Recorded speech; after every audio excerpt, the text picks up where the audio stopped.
Tips to consider when buying essential items during high inflation, according to experts. If your priority right now is buying just what you need, here's the best way to pay for it. With the high cost of living these days, Americans have shifted their spending habits to focus on buying only what they need. While things such as gas, groceries, and toiletries are considered to be necessary purchases, the next question becomes what is the best way to pay for them? In today's economic climate, especially now that most things are more expensive than usual, is it better to use cash, credit, or debit to fund your everyday essential? Here's what the experts have to say.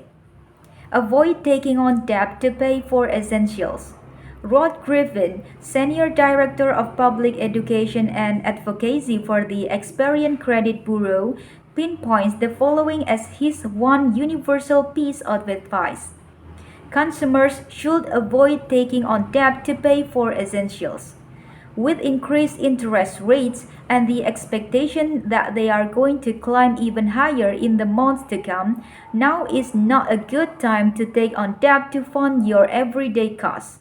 That means if you cannot afford to pay off your credit card bill by the end of its current billing cycle, you should refrain from charging more expensive until you feel better equipped to do so. As tempting as they may be turned to when your money is spreading thin, credit cards already charge notoriously high interest rate, and they have gone up even higher since the Federal Reserve recent rate hikes.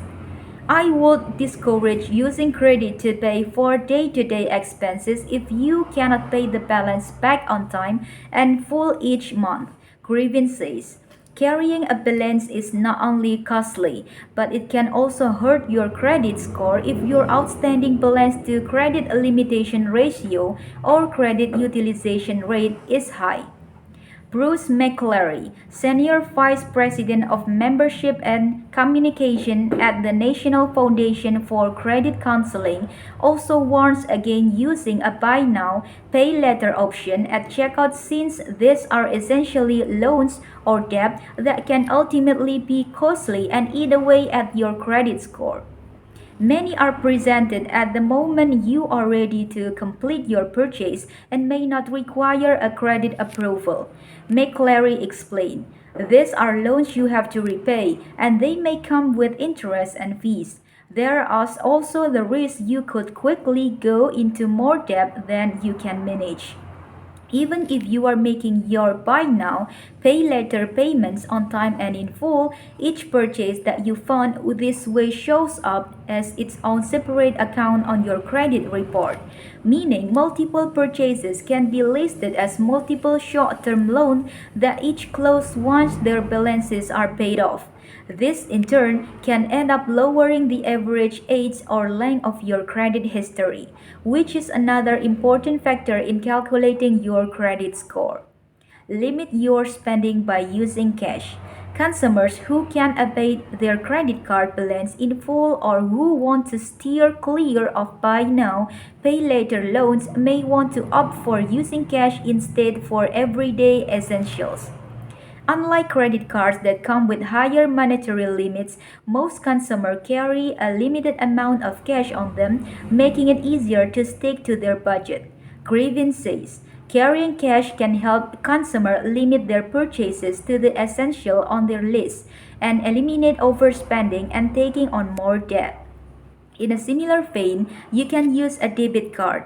Though you are not physically limited to what's in your wallet with a debit card, you are limited to what's in your checking account. Since the money comes right out, you don't have to worry about coming too close to your credit limit or being charged interest. This is assuming you don't overdraft.